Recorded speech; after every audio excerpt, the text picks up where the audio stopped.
You're listening to the Church of the Redeemer Sermon Podcast. Join us at our 10 a.m. worship gathering in Alcoa, Tennessee. Visit us at churchotr.com for more info and to hear other sermons in this series.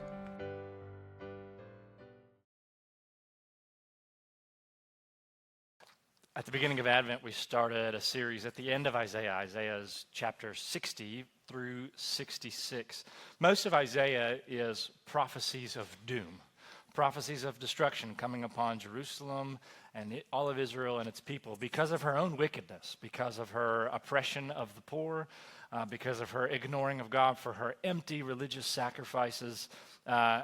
All kinds of evil has Israel perpetrated. And then towards the end of Isaiah, you start getting these inklings that God's going to do something about that too. God's going to begin to heal the people. God's going to begin to forgive the people, and he's going to provide a king, a Messiah, to do that. And then at the end of Isaiah, God begins to prophesy of what that restoration is going to look like in the Messiah. These people who've made a mess of it, these people who have made a mess of their lives, their city, what does it look like that they're going to be restored? And we're continuing on in all of these prophecies in Isaiah chapter 62. I'm going to read the whole chapter. So you're going to want to have this open because there's a lot here, and it's very rich. For Zion's sake, I will not keep silent. And for Jerusalem's sake, I will not be quiet until her righteousness goes forth as brightness and her salvation as a burning torch. The nations shall see your righteousness, and all the kings your glory, and you shall be called by a new name that the mouth of the Lord will give. You shall be a crown of beauty in the hand of the Lord, and a royal diadem in the hand of your God. You shall no more be termed forsaken, and your land shall no more be termed desolate. But you shall be called, my delight is in her, and your land married. These are actual names here. For the Lord delights in you, and your land shall be married. For as a young man marries a young woman, so shall your sons marry you. And as the bridegroom rejoices over the bride, so shall your God rejoice over you. On your walls, O Jerusalem, I have set watchmen. All the day and all the night, they shall never be silent. You who put the Lord in remembrance, take no rest, and give him no rest until he establishes Jerusalem and makes it a praise in the earth. The Lord has sworn by his right hand and by his mighty arm, I will not again give your grain to be food for your enemies, and foreigners shall not drink your wine for which you have labored. But those who garner it shall eat and praise the Lord, and those who gather it shall drink it in the courts of my sanctuary. Go through the gates, prepare the way for the people. Build up the highway, clear it of stones. Lift up a signal over the peoples. Behold, the Lord has proclaimed to the end of the earth, say to the daughter of Zion, behold, your salvation comes. Behold, his reward is with him, and his recompense before him. And they shall be called the holy people, the redeemed of the Lord. And you shall be called sought out, a city not forsaken. This is the word of the Lord. Almost 200 years ago, these two archaeologists were out in the desert of modern-day Iraq before it was a country, about 20 miles from the nearest town. They were in the middle of the desert doing this excavation on these old ruins. And the more and more they started doing excavating these ruins, the more they realized the bigger the ruins were getting. And then the more they realized how widespread the ruins were. They were the first to signal that they were upon a significant discovery.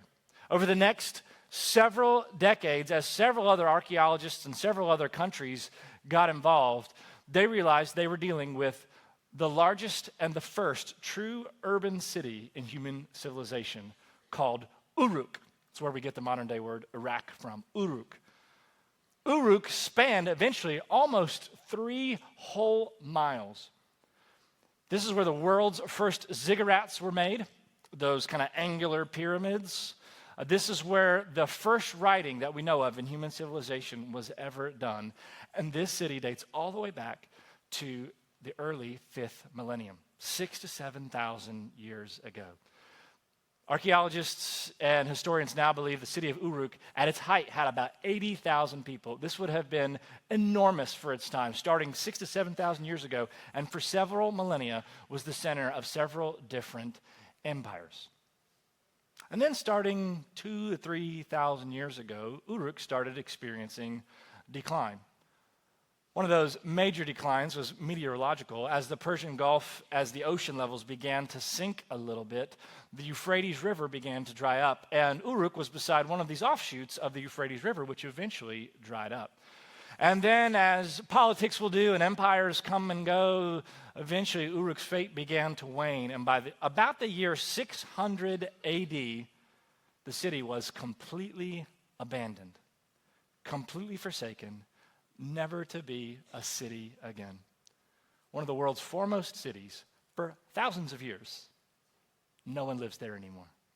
It's a forsaken city. In fact, we forgot it was a significant city until archaeologists unearthed it.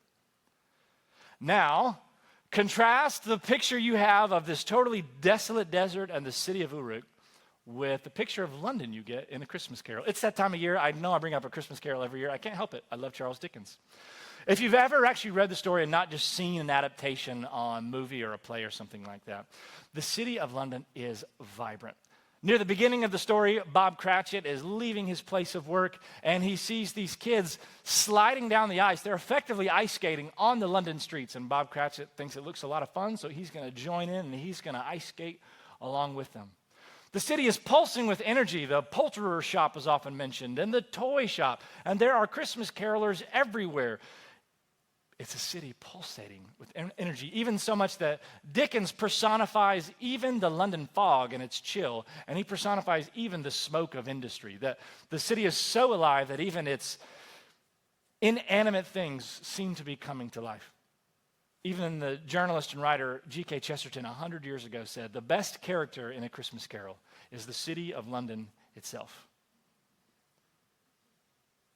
We, as a people, as an individual, often identify with the people that we are among. We often share in the fate of the people around us, the city, we might say. So this morning, do you, identifying with your place, do you feel more like Uruk and you're abandoned or forsaken? Or do you feel more like London, pulsing with energy? Or maybe you're somewhere in between. The idea behind the prophecy we just read in Isaiah 62 is that the people are so identified with their city, Zion, Jerusalem. They mean the same thing in Isaiah 62. They're so identified with their city that they share in the fate of their city. And they're going to share in this fate of destruction, desolation, and the people that survive are going to go into exile for a couple of generations. But that's not going to be the final picture of the story for them. They're not going to end up in the fate of Uruk. God's people are going to end up in the fate of London, pulsing with energy and life and renewal and restoration. Let's look at the picture of the restoration of God's people 4 different ways this morning. But the first way, this first restoration of the people through the lens of the city, is singing instead of silent despair. The first restoration is singing instead of silent despair. If you were with us last week, one important detail to note is that it's still the Messiah's voice who's speaking. Right at the beginning of Isaiah chapter 61, one chapter right before this, a new voice begins to speak, and it's this anointed king himself, this future coming Messiah, which Christians identify with Jesus. And he's still speaking in chapter 62. He's the one declaring this prophecy, not necessarily Isaiah. And what is he doing? In verses 1 and 2, he is proclaiming over Jerusalem and its people that he won't keep silent until her righteousness shines, until effectively she is perfected. This pronouncement continues in verse 6. On your walls of Jerusalem I have set watchmen. These watchmen, which were the Old Testament prophets, really, that would proclaim this coming Messiah and the beauty of Jerusalem. They were going to proclaim it until this Messiah would actually come. And John the Baptist is the last of these, which was why we read that in Luke 1. What are these watchmen supposed to do? They also shall not be silent. They will never be silent, as verse 6 says. This lack of silence, this noise is further defined in verse 7. The Messiah declares that his people will be a praise in the earth. Did you catch that? The people will be a cause of praise in the earth. And you can look at other prophets like Zephaniah 3:17, the Lord singing over his people. This is a common motif in the prophets. When the Lord restores people, he invites others as well to sing over his people. Instead of enduring the silent despair or the forsakenness of desolation forever, God sings over us before and during our salvation and when it's brought about. In a different art medium, I read about a portrayal like this. One of you know who you are, gave me a book before my sabbatical called Theo of Golden, about this mysterious man Theo who shows up in this small artsy town in Georgia. Nobody knows why he came there. He's this Portuguese man. It's strange to be ending up in a small Georgia town, but so he ends up there. And he goes to the local coffee shop. And on the walls of the local coffee shop, he notices all these portraits painted. And he begins to ask people, what is up with these portraits? They're beautiful. And several people begin to explain to him, well, those are actual people. Those are local people done by a local artist. And Theo notices sadly that not many of these portraits have been bought because they're for sale in the coffee shop as a kind of an art gallery. So Theo decides that's what his mission is going to be. He's going to slowly, one by one, buy these portraits. And he's going to use the purchasing of these portraits as an opportunity to meet the people of whom they are painted. And so he meets them, and at first people think this is really strange. Who is this Portuguese man in the middle of this small Georgia town trying to meet all these strangers and give them a portrait? And some of those scenarios don't go well, but most of them do. And when Theo meets someone, he begins to tell them what he sees in the portrait as he meets them for the first time and he gifts it to them. He tells someone, I see someone here who's endured a lot of pain, but who has a lot of perseverance to keep going on, and you're just hoping that someone will notice. I see this in you. And he gives them the portrait. To someone else, he says, I see a person filled with joy despite not having much money at all. And yet you're always giving joy to other people. And I see that in you, and you have given joy to me just by your very face. And he gives them the portrait. They have lengthy conversations. It's not just the one thing he says. And slowly over time, the town begins to change. People begin to live into what this man, Theo, has seen in them. And they develop more confidence. They develop more courage. They begin to love one another even better because this man, through a medium of art, portraiture, speaks it into their life. This is the image we have in Isaiah 62. If you know you are sung about by someone who matters, you'll begin to think that you're someone who matters too. If someone, the Messiah, who we believe is God himself, is singing of your restoration, then you might begin to think that you could be restored too. If this Messiah, who is also God, is singing of your righteousness, especially when you know you are not righteous, you might come to see yourself the way he sees you. When he's singing over you, I was thinking about that this morning. You know, about the only time in our civilization that we're sung over is when someone sings happy birthday to us. And for many of us, it's an awkward experience. We're uncomfortable with it because we're just not used to this kind of extravagance. We're not used to this kind of unconditional love. But this is the way your Messiah, Jesus, sings over you. That's the first restoration. The first restoration is that we do not have to endure silent despair anymore. We are sung over. The second restoration is beauty instead of ugliness. Beauty instead of ugliness. Now, not to go into too much detail here, but verse 3 of chapter 62 is the central verse in the Hebrew organization. The Old Testament's written in Hebrew, and if you know a little bit about its grammar, verse 3 is very highlighted. It's emphasized. And what does it say?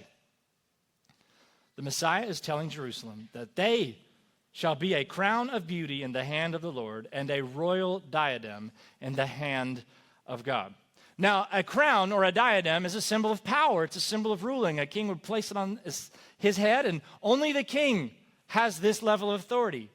Only the king has this level of power. And if the crown is beautifully made, then only the king gets this kind of wealth and beauty accrued to him. And here it says in verse 3 that the people are the crown. The people of God are the crown. Now, we're not the ones who give him authority. See, the symbol is slightly off kilter here. Because the crown, if you paid attention and reread verse 3, the crown is not on the Messiah's head. The crown is in his hand. Why? Because he doesn't need the people to give him more power. He already has all the power he needs. He doesn't need anyone to tell him he's awesome. He already knows he's awesome. What he wants to do is behold his people in beauty.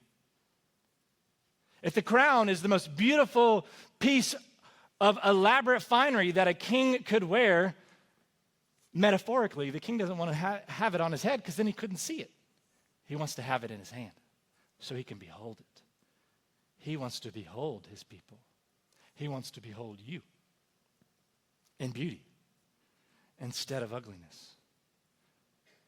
On my sabbatical this summer, I took my family to England, and while in London, we went to the Tower of London where you can see the crown jewels. And you have to wait in line kind of a lot because it's a popular exhibit. And once you get in there, it's this elaborate exhibit where you're walking through and you're seeing all different kinds of old pieces of jewelry and robes and gowns and scepters and, yes, crowns. And you're walking through the whole thing, and it's really impressive, but they save the best for last. And you get into the final room, and you really get to see the most recent and most elaborate crowns and scepters. Now, this is the second time I had ever been there, and it's changed since the first time I went there. You see, it used to be this very thick, bulletproof glass, and all the crowns were inside, and people would crowd around them, and you kind of have to elbow people out of the way, and so you could get a look at even just one crown, and then there's no way you could walk around the exterior because it's such a popular exhibit. But the British are smart, and they changed that sometime in the last 20 years. And now on either side of this glass, they have put conveyor belts, people movers, where you can stand on it, but you can't go backwards because the conveyor belt's still moving. And so you're just slowly going by, and you're watching the crowns, and it's kind of amazing, and you're trying to note all of the detail. Now, charitably, they also, once you're done, there's a place you can walk around behind the conveyor belts and do it again. If you can go through it as many times as you want, but you can't crowd around the glass. And this caused me to think, when you look at these crowns, they are filled with gold and elaborate etchings and elaborate patterns. They are filled with millions of dollars worth of diamonds and rubies and sapphires. And if we were to take this example one step further, then it's God himself who is crowding around the glass. And he views you and me as that valuable and that beautiful. The nations are streaming to Jerusalem here all the way throughout chapter 62, but it's God who's crowding the rest of the nations around saying, "Ooh, I want to see." That's the picture of beauty here. We're a crown. We're a diadem in his hand. Now, one quick note here. I've been a pastor for 15 years, and this metaphorical idea, honestly, always seems easier for women to grasp than men. This idea that someone would behold you, see you as beautiful, and that would be good enough. But I do think men want to be noticed. I do think men want to be valued for their efforts. I do think men want to be desired by a spouse, or if you're not married, a future spouse. And that's the same idea right here, that God desires you like that. God desires to see you and notice you like that in a way that's so much deeper than romance, that will be enduring and eternal. So this is the second restoration, beauty instead of ugliness. The third restoration does play a little bit on the romantic idea. The third restoration is marriage instead of forsakenness. Marriage instead of forsakenness.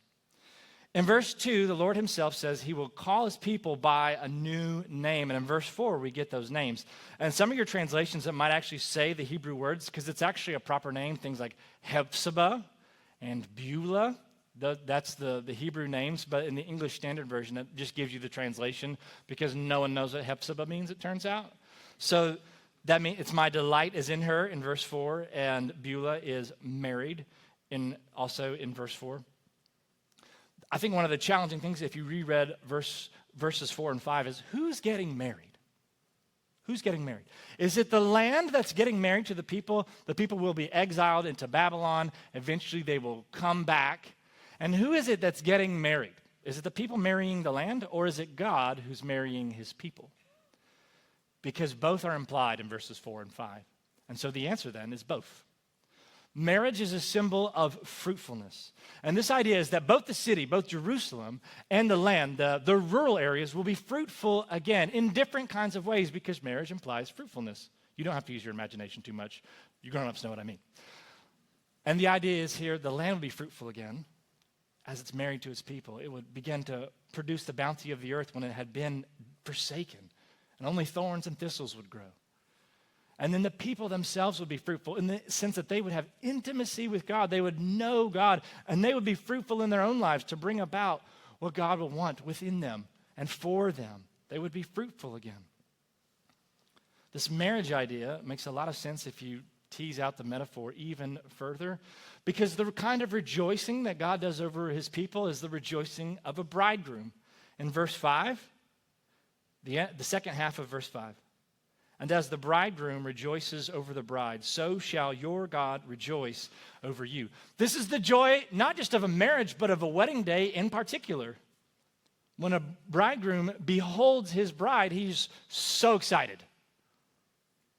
So excited. And by the way, if you've been with us for all 3 weeks of Advent, there is bridal imagery in Isaiah 60, 61, and 62. This is the third chapter in a row. As if you hadn't gotten it yet, God is saying through Isaiah, I really want this level of relationship with you.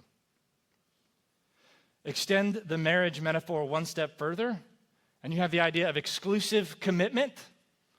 What does that old vow say? Forsaking all others until death do us part. Now, I know many of you have endured painful lives and stories when it comes to this, but imagine there was a perfect spouse who completely never let down his vow. Exclusive commitment. That's the picture that God is giving his people here. I'm not only going to have joy over you, it's going to be an exclusive joy just for my people. Could you imagine God setting his joy and his exclusive commitment over you, over us? This is why even in the New Testament, one of the highest metaphors we have for God's love for us is marriage. When Ephesians 5 says, husbands, love your wives as Christ loves the church and gave himself up for her. Now, it might be hard for those of you who are younger to connect with this. But the idea of marriage here is this idea of joy and exclusive commitment. And so if you have ever been rejected by anyone, not even for romantic reasons, if you have ever felt rejected by anyone, this is the deep place that this metaphor is talking to. This is the deep level of acceptance of a one-sided vow that will be kept of joy. So I ask all of you, where or how have you been rejected before?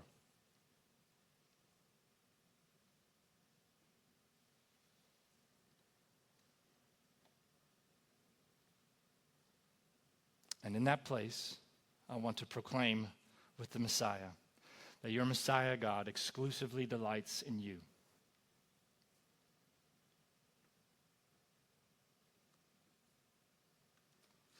That's the third restoration. Marriage instead of forsakenness. The fourth and final restoration is that we are the prize. Instead of getting a prize, we are the prize. If you really want to put in order what's going on here, really beginning with verses 10 all the way through verses 12, it's a reverse procession. There are people streaming from the nations to Jerusalem, but in verse 10, the people in Jerusalem are starting in Jerusalem, and they are going through the gates and going out. They're leaving Jerusalem. And why? They have to go prepare the highway, it says in verse 10.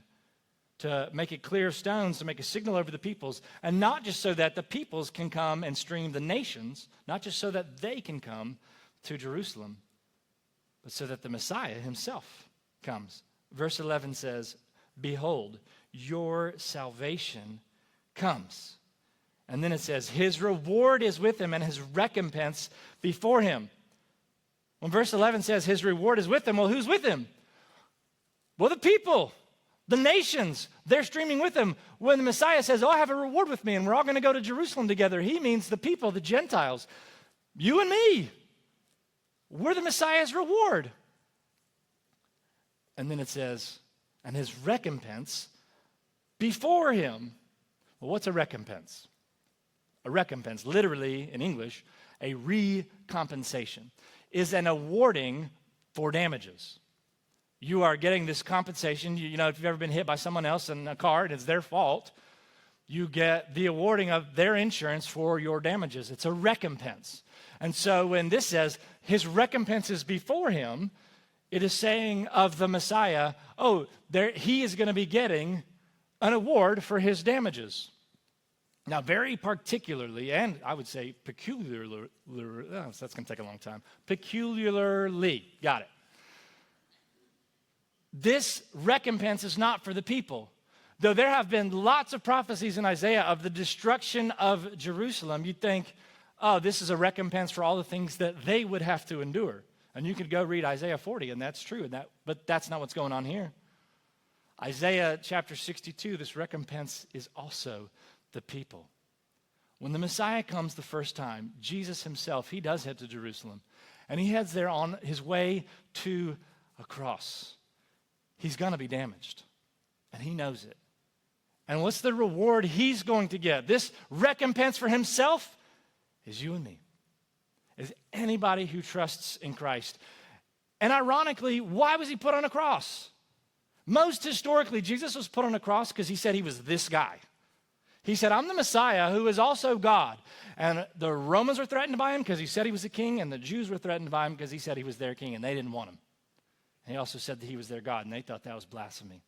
So the Jewish religious leaders got got Romans to do their dirty work for them. This very thing, his recompense is before him in Jerusalem. And he was going to endure all that. He was going to get an award for his damages on the cross, which is you and me. I remember talking to someone I loved a few years ago, and they were at the end of their rope. He had been in a months-long affair. He had finally gotten caught, and there was a lot of shame there, and then his marriage eventually crumbled, and things were going haywire. His children were irate with him, and he was in the middle of this. One of his parents was dying of cancer and eventually did die, and he had a complicated relationship with that parent, but he still missed them. He loved them, and all of his emotions were swirling. And he explained to me in one of these very raw moments, he said, I just have this picture. I know Jesus is loving and forgiving, but I just have this picture that I'm in this arena, and Jesus is out there in the stands, and he's saying, it's okay. You can do it. You can set things right. It's going to be okay. And I heard that, and I said, that's a nice picture, but it's all wrong. And he goes, what? I goes, yeah, it's all wrong. The words are right, but the positions of the people are wrong. And he was flabbergasted. This man, by the way, was also a leader in his church, and that crumbled as well. He had been a Christian most of his life.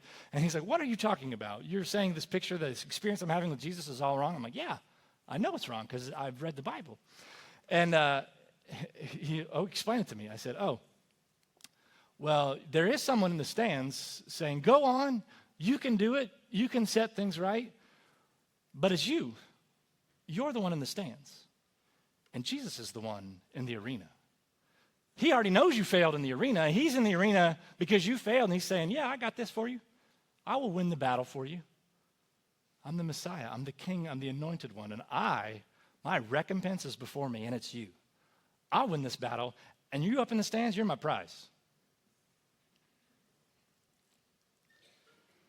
I remember him crying a bit, and he said, that's powerful.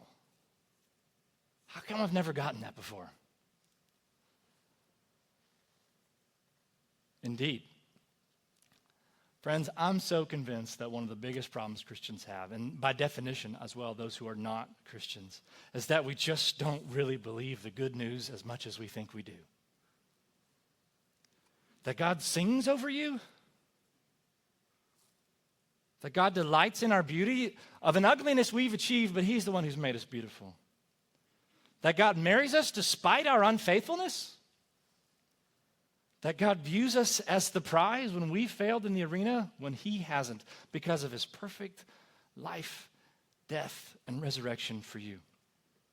Because of what Jesus has accomplished what He has accomplished in the arena. If you really believe that, if you really, truly believe that, it will change everything in your life. Let me pray.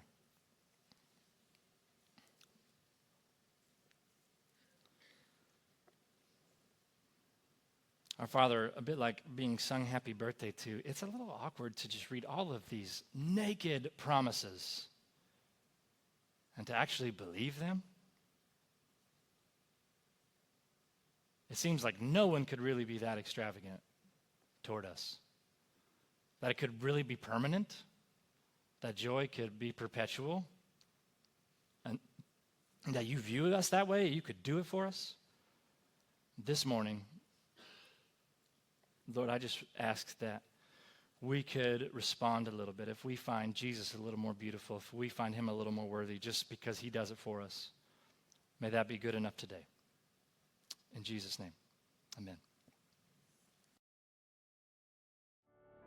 Thank you for listening to this podcast. We hope you can join us next week. God bless and have a great week.